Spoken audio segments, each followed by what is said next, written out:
Welcome to Seat Time, where we drink beer and talk about all the happenings with motorcycles. Welcome to Seat Time, everybody. This is episode 40. For those of you who don't know, my name is Brian Pierce, and we have a guest with us tonight for episode 40. This is Caleb Ramsey. Caleb, tell me a little bit about yourself. Where are you from these days?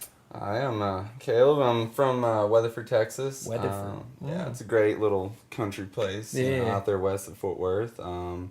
Been riding dirt bikes for about 11 years now. Been in the pro class for 7 and won 3 championships and can't get enough of it. It's I like stuff. it. Trying to get more championships, and we'll definitely talk about that a little bit later because you've been doing a lot of the touring, the TCCRA, and has just started the Toro, so we'll definitely get a chance to talk about all of that. Fun so looking forward to. Good thing that you're here, though, because there's a lot of racing that went on that I definitely want to get your opinion on, because you are more of a pro than I am, or probably will ever be. But I think I can get more facial hair than you can at this point. Maybe. Yeah, I don't know. We'll see. This past weekend, we had the GNCC at Loretta Lynn's. And this was the double header because back in April, the one at Loretta Lynn's had gotten canceled due to rain, which was a lot of rain. They had like a paddle boat out there. That was that's a lot of rain to have a paddle boat in. Now, they ran the quads that weekend, right? As well? At the double header? Or no, at the one that got canceled? No, they did not. No, there was no racing. Nothing. Oh, well, what did they do? That's a good question. Because the quad, because they do that on the Saturdays, right? Yeah, they typically do the quads on Saturdays. I don't remember when the rain started coming in and when they canceled it. That's a good question. We'll have to figure that out, or figure out what's going on. Insert later. Yeah, what did happen though this weekend was Friday was a motorcycle race, Saturday was a quad race, and then Sunday was another motorcycle race. So we had all the big boys going out in the Friday and Sunday. Now, Friday, after talking to everybody, it seems like the track was very, very brutal. But it's a little Loretta Lynn's, it's rough. They've been riding there for a long time. But with the quads on Saturday, not only do you have a rough track, it gets more rough. They push everything off to the sides, and they polish the crap out of everything. So then Sunday's track, super rough, more gnarly than it was on Friday. So, just think how much that would do to your body. Like Jason Thomas, rode with a broken hand on Friday. And then he rode again. It's like, it's just completely gnarly, dude. I don't know how guys do that stuff. So many bikes on that track, it just gets deeper and deeper and deeper. And And then Friday's race was like kind of a mud race, but it was just overcast. And then they had Sunday's race. The sun started coming out. Saturday was really nice, and it started getting dusty. So it was like conditions were all over the place. So it was kind of crazy. One thing that was fun though, why I was there and why Seat Time was there, is we did an awesomeness competition on Saturday. That went really, really well. We had Jason Wygant. He stopped by and rode. I got to talk with him a little bit about Seat Time and what we're trying to do here while we, drink beer and bench race. That's because why not, really? So that was a lot of fun. So thank you to Racer Productions for having us out there because that was a lot of fun. I don't know if I want to drive 10 hours and get home at 3 a.m. ever again, but we'll see what goes on. Sounds like a rough vacation. Yeah, it was not really much of a vacation for sure. But the big thing was like Charlie Mullins was trying to wrap up his first GNCC XC1 title. He's a guy that's come through the ranks. He's an American, which they haven't had an American win in a long time for the overall, and as well KTM. KTM hasn't had anybody win in a very long time. So if you were going into this weekend, where would your head be at? If you were like right there, like it's so close, but still focus big time. But there's tons of pressure there. But that's what those guys get paid for. Right? So just another day in the office. To twist the throttle past the pressure, I guess is the way to do it. Exactly. And unfortunately, the pressure didn't. I wouldn't say that it collapsed on him, but maybe the bike, maybe bad luck wherever it went, because of the fact that on Friday he had a wreck, and after the wreck, his bike wouldn't start. There was not much talk about it, which if anybody knew why, obviously they're not going to talk about it, but couldn't get the bike started, finished with the DNF, or didn't finish. DNF. Get it? There it is. So that is, that's not the way that you want to start off a doubleheader weekend when you're trying to win the championship. Bad way. Yeah, bad so, way. But Whibley got around him, so Whibley comes in second, and then we've got Corey Buttrick, who got his best finish of the year in second place. Good ride. And Josh Strang, who was in second place with the points, trying to come through and beat Mullins. So he gets third place. Mullins doesn't get any points from a DNF, so obviously the points just got a lot closer. Real tight. Yes, I would agree. So, as in the XC2 class, Doom's drama. That's my awesome typo, yeah, if you will. The XC2 class on Friday had some pretty good drama. Stuart Baylor had his bike at the line, but he was as well trying to win his XC2 title, his championship. So, but with his bike going in and out at the line, he rides back and grabs a bike that essentially, I don't even think he asked to take the bike. I think that they at KTM just took the bike and was like, "This is what you're gonna ride," and he rode it. I mean, that's pretty nuts. I mean, considering how I would imagine how particular you are about your setup, your suspension, your bars, your levers, all that stuff. I mean, it's almost dangerous to get on someone else's bike at that level. To just get on and just rail you because you don't know what the suspension's gonna do, you know. And plus your levers are off, and man, that gets to you after 3 hours or so. Yeah, I can imagine too that those like certain things, maybe gearing wise or internally, that you do to your bike that your bike reacts how you know that it reacts. So in that same sense, if he's just pinning it, fourth gear out of a straightaway, like who knows what could happen where he could bounce and stuff. So it's championship pressure. Yeah, right and there. he went for it, and what happened? Gets second place. Jordan Ashburn gets first. Baylor in second place to clinch his first XC2 title, and as well, our buddy Dale Spangler, their first for Fly Racing, their first off-road championship in the dirt bike world. So, congrats to both of those guys. And we got Andrew DeLong in third place. And Andrew, this is only his second race on the Far Husqvarna 250F. So, pretty impressive. I mean, you've been riding a two-stroke for a while, right? Yeah, for a 250 or 300? It's 250. 250. Okay, you've been riding that for a while. If you just one day had to go switch to a 250F, not just a brand, but bike, stroke, everything. Like, I mean, that's a pretty big change, right? That's a huge change and a huge loss in power too. So to make that happen still on a 250F, man, that's impressive. Yeah, I mean. So, this was his second race. He's had, I guess, about 3 weeks up to this race to ride the thing. So, I mean, obviously, the guy can ride. Those 250Fs are awesome. Tons of fun. Mm-hmm. Let's see. There was a lot happening on the Sunday race that was pretty interesting. Injury-wise, we had very unfortunate things happen to people that... One, Thad Duvall, he wrecked himself out, but Thad's kind of been up and down, had been getting consistent, but unfortunately the consistency didn't stick. Mm-hmm. And then the two that we really didn't want to see it was Josh Strang and Corey Buttrick. Both of those guys, they didn't get together this time as they have previously to knock each other out. But Josh Strang going to the hospital with a broken leg, and then Buttrick going with a hurt hand. I won't want to say broken hand because I don't 100% know. But I mean, it's like Strang had such good luck from Friday over Mullins' bad luck, and then to come back with this. I mean, it's just... It was devastating. Yeah, I can only imagine, that the what they've put in, and then the last race to come away with that kind of an injury when it's like, all right, time to refocus, get ready for the off-season to get back into the on-season, and then he gets to sit in the hospital for God only knows. But we've got Charlie Mullins, who did exactly as you said. He did what he gets paid to do, and he won. He didn't just win a title; he won. He won outright over 2 minutes over the competition. I mean, lead. It happened. That's a statement. Yeah, that's an end of the year statement. Absolutely. So congratulations to him. That's Mullins, you're our boy now. No, you're not. He's not a bromance level with me just yet. But if he gets a couple more championships, he could be on Kirk Caselli level with me. Yeah, I don't know. He's an orange rider, so... Yeah, that's always a start. Always a start. Got to get my training fluid. But I was actually there when he crossed the finish line, and I can't say that I have ever been, 10 feet from a rider as they won their championship with their family, with their teammates. I mean, that close. It was kind of cool. I mean, it was a lot of energy there. Oh my God, it was a lot of energy. His dad just ran up out of nowhere, almost took me out to get to him. Which, yeah, I know. It's like, take that. It just immediately the whole family's hugging each other. The shirts are coming out. It's like it was really cool to be that close. I got a little bit of footage of it, so I'll see if I can pick up my editing skills and make anything of it. But that was really, really impressive to see. So I like how they bust out the backwards jersey and the number plates. It's like boom. It's like they come across the line and it's just like number one. Ready to go. Yeah. What up? They just knew it was gonna happen. Absolutely. So solid.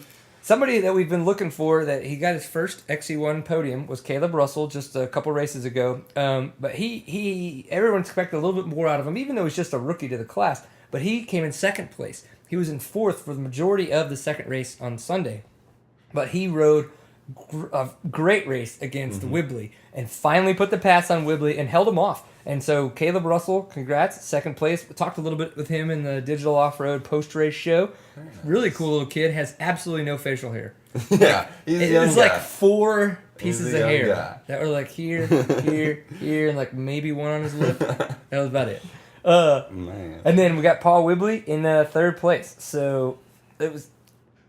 I loved it. That was my first GNCC ever. I would love to go back to watch again and hopefully this time be able to race.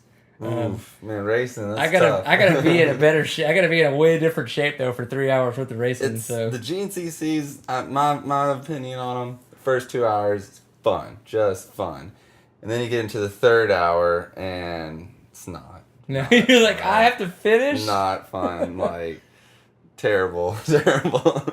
But you know, if you ride like they do, over there on the East Coast, just every day, all the time, those guys are just used to it or something, man. It's interesting to think about how you would train for 3 hours because honestly, like I don't really do 3 hour motos. I mean, that's like it's like a marathon trainer. Marathon when you train to run a marathon, you never run that distance because in a marathon, it's mental at that point. It's just like I know I can make 5 more miles, 4 more miles running, so maybe it's the same way. Like you just push hard for an hour and a half, 2 hours worth of training and just know that, like you said, it's 2 hours of fun and then it's an hour of suck. But that third hour is just mental. You just have to say, boom, I'm finishing and I'm going to win.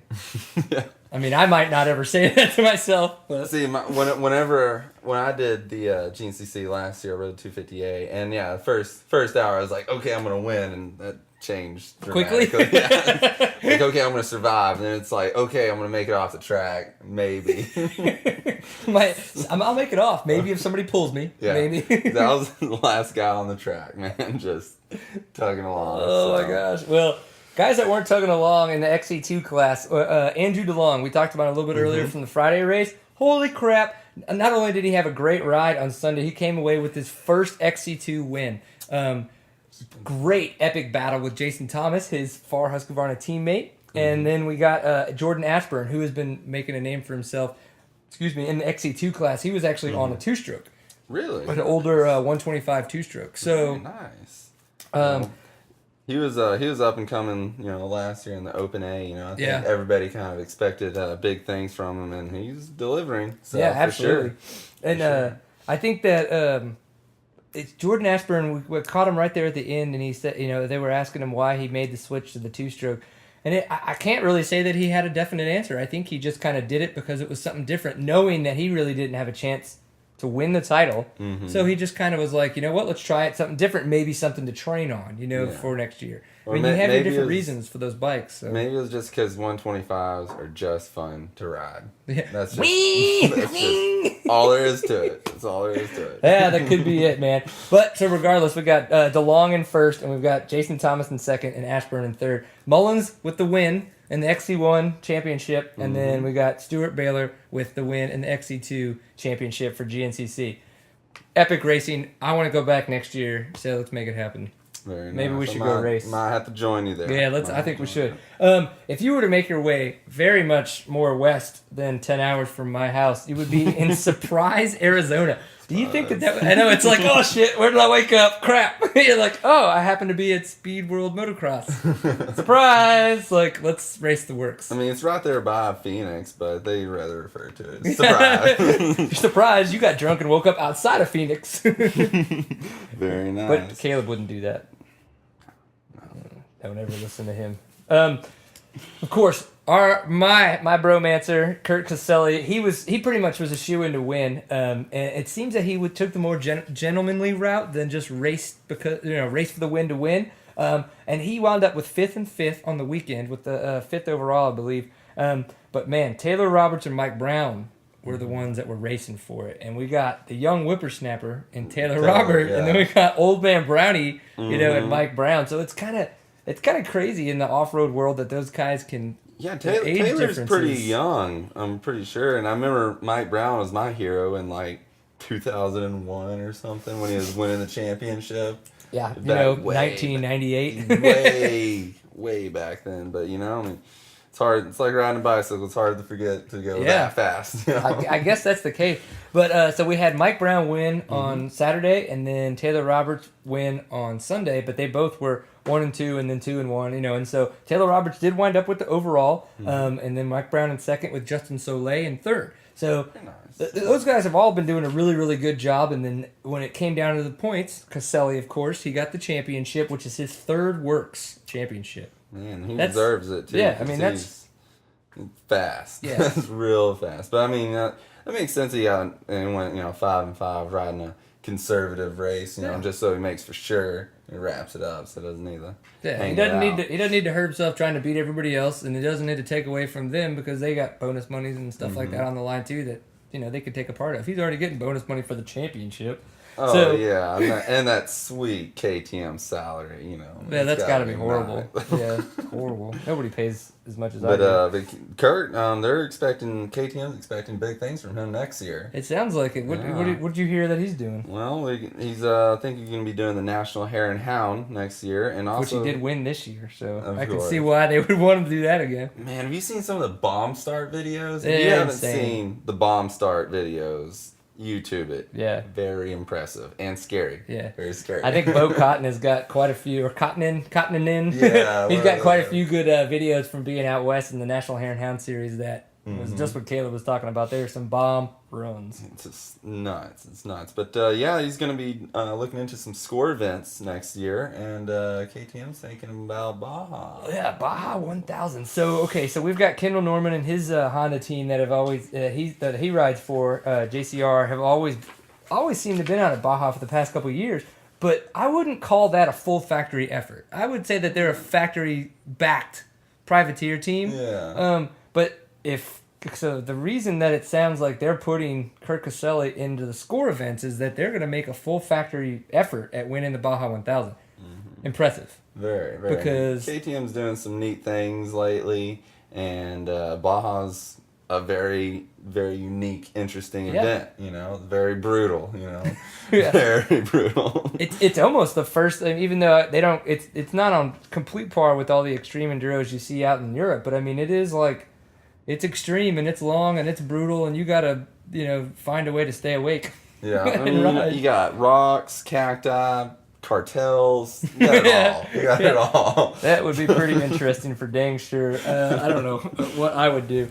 But I guess with the score events is the plan. I think that same organization actually puts on the Baja 1000. So I guess they're thinking maybe if we do those events, it's kind of like a build-up. Maybe some bike testing, maybe some rider testing. I think that'd be really impressive. Mike Brown will be competing in the Works events next year, though, but that's going to be their only full factory KTM rider at the Works events. It has sounded like there has been some talk in the weird circles about the Works events, that there hasn't been what it has in the past, and it's kind of been dwindling off a little bit. This could be a part of that.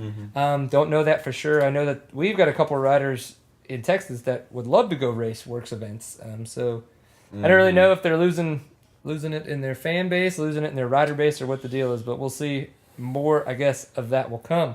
But he's here for a couple reasons. One, because he's goofy looking, and it makes me look way better looking. That's a lie. But we had the 2011-2012 season opener of the Toro season this past weekend at Rocky Ridge, which is just north of Decatur. And Caleb Ramsey was out there in the pro class, wound up in 4th place, but he's got some great stories about the train, about the trail, about the race, and how the weekend went down, and a couple of the other racers that were there that have some interesting stories. So I kind of got to turn it over to Caleb at this point, and I may fill in. I don't know if I even need to. Look at this guy. All right, well, Rocky Ridge this past weekend was... It was a gnarly race. We all knew that Toro was going to be stacked. It always is. And they pay the least, too. I don't know why. But we all knew it was going to be stacked. We had 4 of the last Toro champions. Cole Kirkpatrick, Cameron Ishmael, Hayden Franklin, and myself. Boom. All last 4-year champions. Right? Yeah. And, we're all coming there with the same plan to I want to be the next winner. and I pretty much guessed that the top 4 of us would end up top 4, right. Because we, we're all the heavy contenders winning championships this year and everything. Except for myself, no. And Cole, we didn't win anything, but Cameron and Hayden are the champions. You won rights from me. I was like, you guys are cool, man. Won your heart. Oh, yeah. No gay. No. Yeah. As Jordan would say, no homo. No homo. Anyways, back to the Toro. Back to Toro? Track was at Rocky Ridge, and that's what it was. There's a huge ridge, and it's rocky. And just like the recon trails were brutal, just rocks everywhere. Fun, brutal, or brutal? Brutal. It's I like a good technical rocky uphill. Right. But it's like when you're like high speed, flat, rocky, nah, that's sketchy. But the Red Bull girls came out Saturday and Sunday. Yeah, it was pretty cool. I actually went to high school with one of them, so I got the hook up on some Red Bull. I'll tell my wife that I'm coming on the date with y'all. Oh yeah, dude, the Red Bull's gonna be at every Toro. So if you want to come out and spectate, at least you can get some free energy, free Stare Red Bulls. at little hussies. I mean Red Bull girls. Right. And they had the big truck. Yeah. I didn't know where you were about to go with that. They had the big truck. Red Bull truck, of course. Right. They cranked it up at 7 a.m. They got the PA system. The music rocking. So they were doing it up big this weekend. It was a great weekend. Start of the pro race was. Sorry, I missed it, man. Oh yeah, you didn't miss the rocks though. Missed the exciting racing. The pro lineup, there was 13 of us, stack gate. I had to kick my bike a few times, and Cameron. I think I remember seeing that in the pictures. You guys were kind of like not dawdling in the back. Yeah, not in the picture. Cole, he came out with a clean hole shot, and I expected him to do good, but not as dominant as he did. And he led every lap. And Hayden Franklin was there, pretty close behind him in the first couple of laps, and Cameron Ishmael and I, we had to fight through the pack. We were way back, and you guys did a fantastic job for finishing second and fourth, though. I mean, considering the fact that you guys are both kicking your bikes off the line. As we were saying, the 13 guys, none of them are slow in the pro class. No, we had a lot of good riders in there, and I spent the first lap behind Brian Vaughn. He was riding real good this weekend, and he's typically mainly a Torx rider. Is that correct? Like he's a little bit Arkansas. Oh, he's Arkansas. Yeah, okay. Arkansas rider. Okay. Yeah. And so, but it took me and Cameron a while, but we ended up in going back and forth from second and third. And then I had a bad pit stop, and on the I guess it was the fourth lap. Yeah, the fourth lap. And so the fourth lap and the fifth lap, I was really trying to hang it out, trying to reel in Cameron, and I was pretty close to him.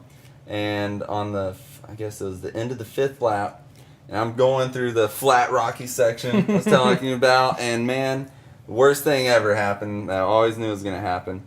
Rock took my front wheel out, and I went head first into a tree, so laid on the ground unconscious for a minute, got back up, and barely finished the last lap. So, and I barely held off Brian Vaughn for fourth, so I'm really surprised I'm not in the hospital and got fourth, so I'm pumped. Well, I'm glad you're not back in the hospital, because I'm tired of seeing you in some kind of contraption. Oh yeah, just always hurt, but it we had a good weekend though, so I was happy to at least get fourth, and Hayden rode real well and passed me while I was picking myself up, and rode real consistent to get third, so it was a pretty good weekend.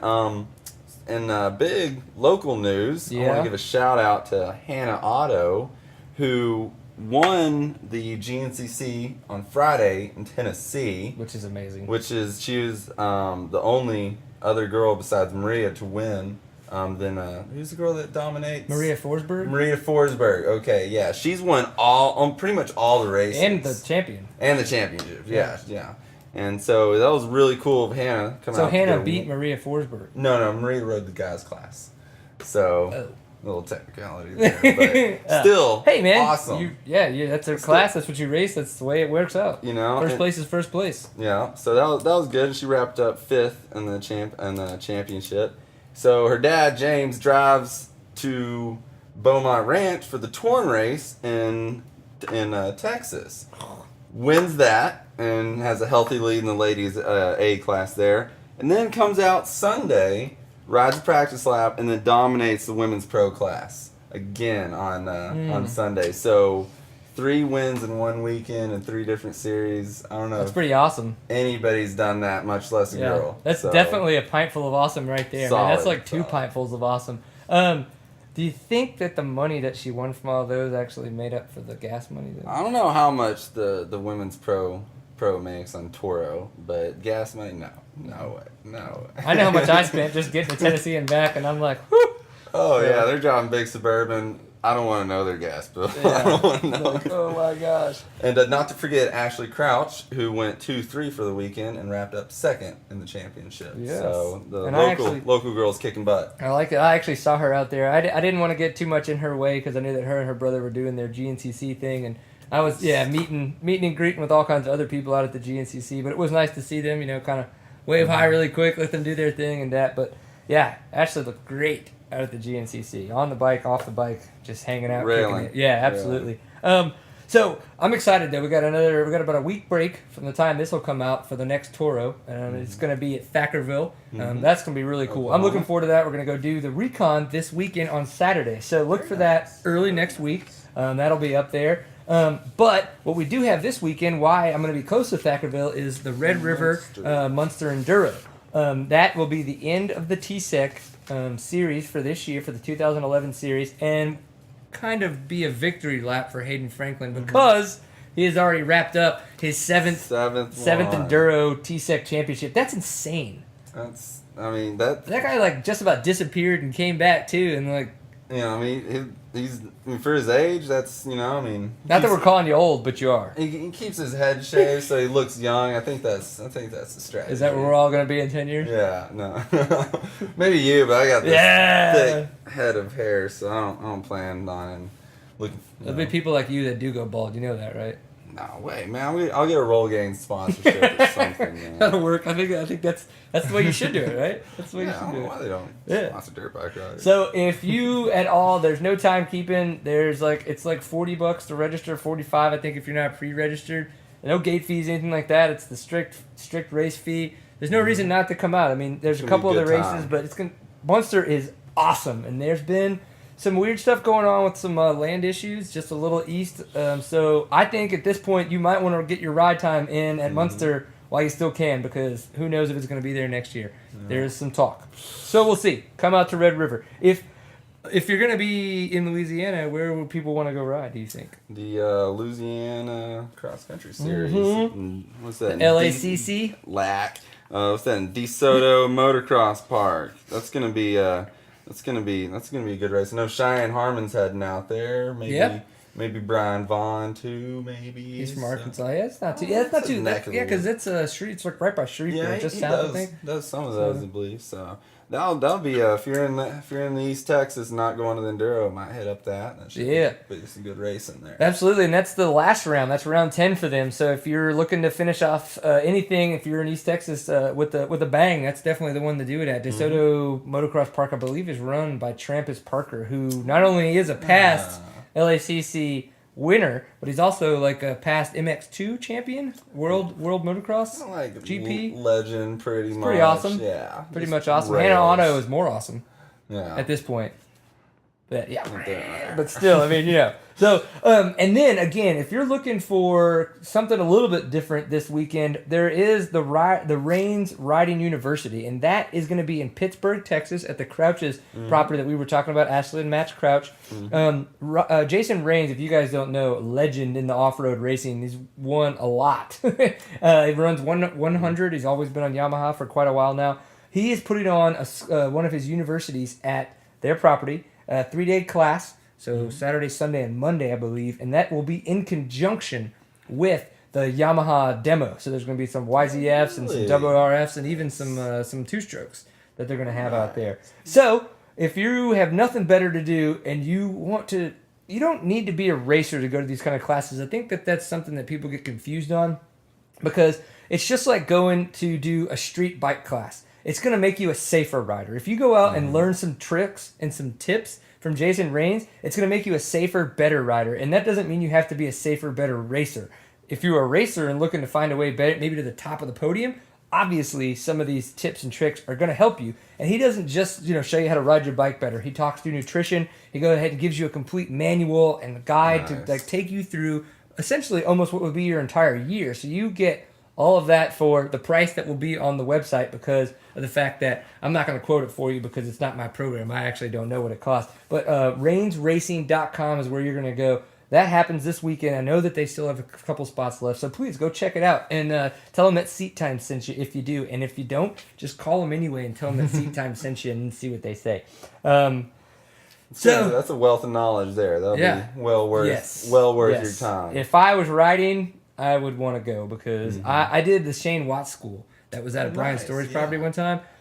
Freaking greatness. But I was still on my 250F. And now that I'm on the 2-stroke, I would like to do one of those classes again on the 2-stroke. I think I would get different knowledge out of that. Because you just ride those bikes differently. And Sean's always been a 2-stroke rider. Yeah. So I mean, but still though, I'm sure. Yeah. You're getting tons of knowledge. Between those two guys, if you took both of their classes, and I know that they both offer advanced classes, and that's what I would think would be just like super sick. But I say thank you very much for being on Seat Time. This is kind of what we're going to try to do. We're not just we will obviously anytime Caleb Ramsey wants to come on, we're going to let him come on. And that's the way it goes down. If we got 4 people on this couch, boom, that's more knowledge. Party. More knowledge. And but we're going to kind of try to bring in different riders from the local scene, and hopefully we're going to try to figure out what we're doing with our little live streaming, and maybe get some national talent as well edited in. It could be fun. I don't know. But this has been episode 40. We really thank you very much for paying attention, and we'll talk to you later. And if nothing else, always enjoy a pie full of awesome. Kick it. Hi, Mom. Right there. I love it. Very nice.